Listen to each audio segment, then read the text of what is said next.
So I get off my seat, run towards Rob, and slap the hell out of him. Then Rob goes for a punch, dead at my face. I see it, move out of the way, and rock him straight.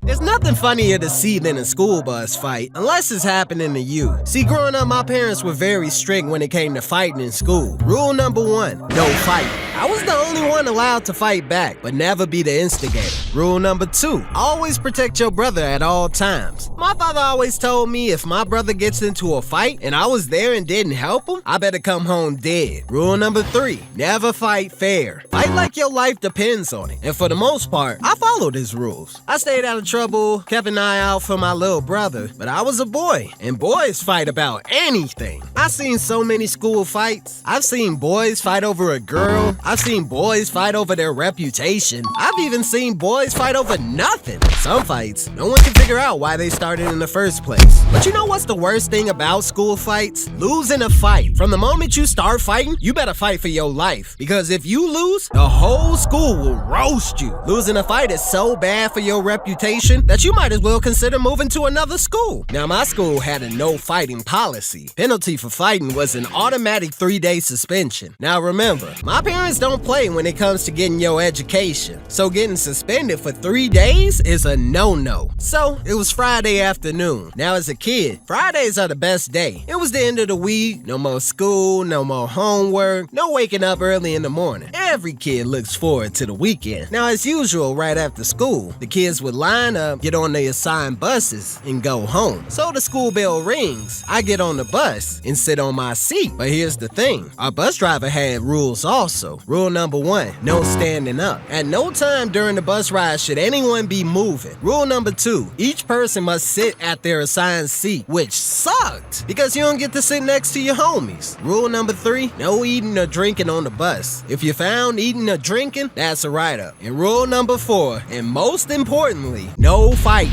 Fighting in the bus gets you banned. So we're on our way home. Now my stop was the last stop, which means my ride took forever. Now on the bus, we had an unspoken rule, never fall asleep. Once you're asleep, the prank's on you. You might wake up without a shoe, you might find your book bag missing, you might have drawings on your face. Anything was possible. For some reason, on this day, I was tired, so I made the mistake of falling asleep. So halfway through my nap, I wake up to slap. Ow! I open my eyes and the whole bus is laughing at me. Now I'm livid. I couldn't believe someone slapped me. Who slapped me? I look around and no one's answering. So I turn to the kid next to me and I'm like, you better tell me who slapped me before It was Rob, he did it. So I look towards Rob and the kid's dying laughing. Now I'm heated, but I had 2 options. Get off my seat, get to Rob, and slap the taste out of his mouth, or let it go. Now remember, fighting on the bus gets you banned and suspended. So I'm thinking, come on, Lamb, just be cool. Don't let peer pressure get you in trouble. Then, from the back of the bus, I hear, Lamb, you scared? You better fight back. Now the whole bus is looking at me for my next move.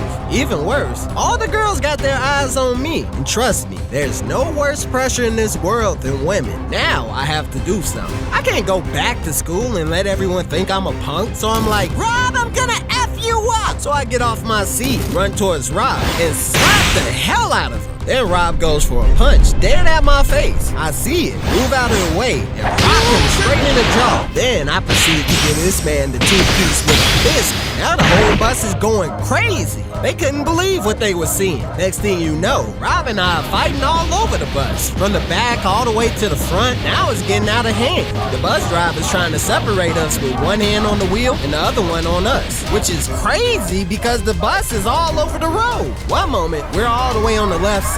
Next, we're on the opposite side of the road. Man was losing control and putting all the kids in danger. So he finally smashes the brakes, stops in the middle of the road, and kicks us off the bus. Next thing we know, he calls the principal and leaves. Now Rob and I are stuck in the middle of the road, waiting for our principal. I hate you. I hate you too. It was just a prank. So a few moments later, our principal arrives, takes us back to school, and calls our parents. Now I'm panicking. I couldn't believe what I'd done. I've been kicked off the bus and now I'm about to be suspended. My dad's gonna kill me. Boy, let me tell you something. There's nothing a parent hates more than leaving their job to come pick up their child for doing something stupid. I already knew I'm dead. Now the clock starts ticking. My legs start shaking. My eyes start watering. I'm thinking, Damn, Lem, I hope Mom comes. I really don't want it to be Pops. and then I heard the door knock. The door opens, and it's my pops. I was shook. Anyone but my pops. So my dad walks in. The man doesn't even look at me and goes straight to the principal. A few moments later, he comes to me. So you were in a fight? Yes, Dad. Wow. The kid hit me first and I just fought back. So my dad closes his eyes, takes a deep breath, and goes, Who won? I did? That's my boy. So we get out of the principal's office, get home, and thank God I got to spend the next 3 days chilling at the crib. So thanks, Mr. Principal and Rob. So, moral of the story, you teach people how to treat you by what you allow, what you stop, and what you reinforce.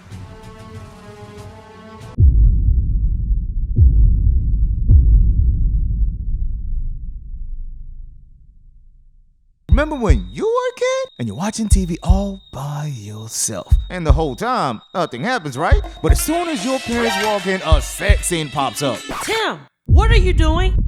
Nothing, Mom. Are you watching porn? No, it was all good until you. Finish him! Or even worse, you having a family TV night. Next thing you know, they start hooking. So, my guy, what do? Even better, what did your parents do? Sit there in awkward silence and play like nothing happened, or turn off the TV? Shit, my parents will sit there and act like nothing's happening.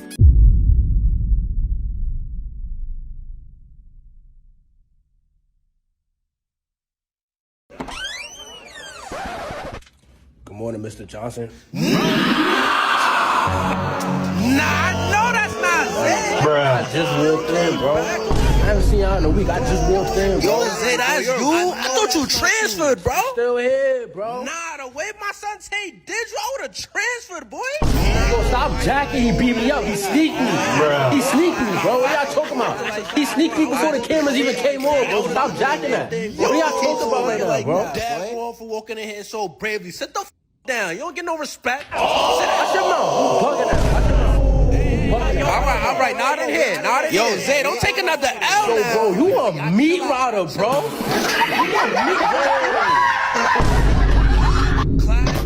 Class, quiet down. There will be no fighting. Especially you, Isaiah. I seen the footage. No fighting.